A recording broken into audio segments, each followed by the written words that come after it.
दिल्ली के मुख्यमंत्री अरविंद केजरीवाल को सुप्रीम कोर्ट से झटका लगा है। अंतरिम जमानत की अवधि को बढ़ाने की मांग को लेकर सुप्रीम कोर्ट पहुंचे अरविंद केजरीवाल की तुरंत सुनवाई वाली याचिका पर तत्काल सुनवाई की मांग वाली याचिका को सुप्रीम कोर्ट ने खारिज कर दिया है। सुप्रीम कोर्ट की वेकेशन बेंच ने कहा है कि इस मामले को तत्काल जो सुनने की उनकी मांग थी अरविंद केजरीवाल को, उसको खारिज कर दिया है और इस पर आगे विचार के लिए चीफ जस्टिस डीवाई चंद्रचूड़ के पास इस मामले को भेज दिया गया है। आपको बता दें कि अरविंद केजरीवाल के वकील अभिषेक मनु सिंघवी ने जो अरविंद केजरीवाल की अंतरिम जमानत की अवधि है 1 जून को जो समाप्त हो रही है और 2 जून को उन्हें सरेंडर करने के लिए जो कहा गया था, उसमें 7 दिन के विस्तार की मांग को लेकर, उसे 7 दिन बढ़ाने की मांग को लेकर सुप्रीम कोर्ट में एक अपील दायर की थी।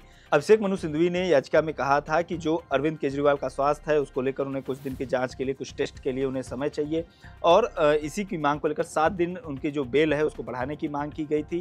हालांकि सुप्रीम कोर्ट ने इसे खारिज कर दिया है और इसे तत्काल सुनवाई से खारिज कर दिया है और जो इस मामले को आगे विचार के लिए डीवाई चंद्रचूड़ जो चीफ जस्टिस हैं उनके पास भेज दिया है।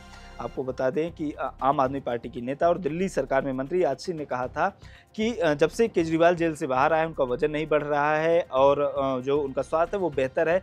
बजाय इसके जब वो जेल में थे तो जेल के जो कठोर नियम थे उसकी वजह से उनके वजन में लगातार बढ़ोतरी हो रही थी। उनके स्वास्थ्य को लेकर काफ़ी सारी शिकायतें आम आदमी पार्टी की ओर से दर्ज कराई गई थी।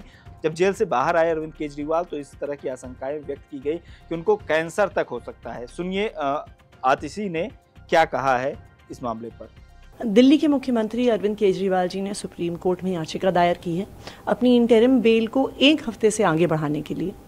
जैसा कि आप जानते हैं कि जब अरविंद केजरीवाल जी ईडी की कस्टडी में थे, जुडिशल कस्टडी में थे, तो उनका 7 किलो वज़न घटा था। जब वो बाहर भी आए हैं तो डॉक्टर्स की जांच के बाद इसका अभी कारण समझ में नहीं आया है, ना ही वो वज़न फिर से उनका बढ़ा है। डॉक्टर्स ने जब टेस्ट कराए तो उनके कीटोन लेवल्स बहुत हाई निकले हैं।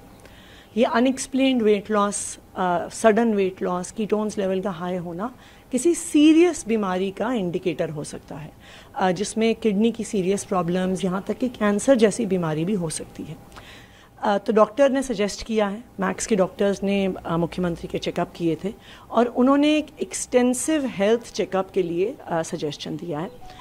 ये चेकअप इसलिए भी अभी इमीडिएटली ज़रूरी है क्योंकि जो ये सीरियस बीमारियां होती हैं उनका अर्ली डिटेक्शन बहुत इम्पॉर्टेंट होता है। अर्ली डिटेक्शन होता है, बीमारी जल्दी पकड़ी जाती है तो इलाज जल्दी शुरू होके इंसान की तबीयत जल्दी ठीक हो सकती है। लेट डिटेक्शन होता है तो बीमारी आगे की स्टेजेस पर प्रोग्रेस कर सकती है। 30 तारीख तक अरविंद केजरीवाल जी कैंपेन में व्यस्त हैं, उसी के लिए उन्हें ज़मानत मिली है। तो ये टेस्ट करवाने के लिए उन्होंने सुप्रीम कोर्ट से 1 हफ्ते का समय मांगा है। तो दिल्ली के मुख्यमंत्री अरविंद केजरीवाल के स्वास्थ्य को लेकर जो आम आदमी पार्टी और उनके वकील अभिषेक मनु सिंघवी उनकी ओर से जो कंसर्न जाहिर किए गए थे उसके बारे में हमने आपको बताया। उनकी ओर से जो याचिका दायर की गई थी कि उनके कुछ मेडिकल चेकअप कराने हैं, उसके लिए उन्हें 7 दिन की अवधि चाहिए। उन्होंने कहा कि चूंकि जब से जमानत मिला हुआ है अरविंद केजरीवाल को, लोकसभा चुनाव के प्रचार में व्यस्त थे, पूरे देश में उन्होंने दौरा किया एक के बाद एक लगातार, और जो उन्हें निर्देश दिया गया था कि वो केवल चुनाव प्रचार करेंगे, बाकी चीज़ों में इन्वॉल्व नहीं होंगे, तो वही किया उन्होंने कहा है कि 7 दिन इस अवधि को बढ़ाया जाए। आपको बता दें कि 10 मई को सुप्रीम कोर्ट ने अरविंद केजरीवाल को अंतरिम जमानत दी थी। लोकसभा चुनाव में प्रचार के लिए 21 दिन के लिए ये जमानत दी थी और 2 जून को उनको सरेंडर करने के लिए कहा था, लेकिन अब इसको 7 दिन और बढ़ाने की मांग को लेकर अरविंद केजरीवाल सुप्रीम कोर्ट पहुंचे थे और वहां से उन्हें झटका लगा है। फिलहाल इस वीडियो में इतना ही। आगे इस मसले पर जो भी अपडेट्स होंगे लोकमत हिंदी आप तक पहुंचाता रहेगा। देखते रहिए लोकमत हिंदी।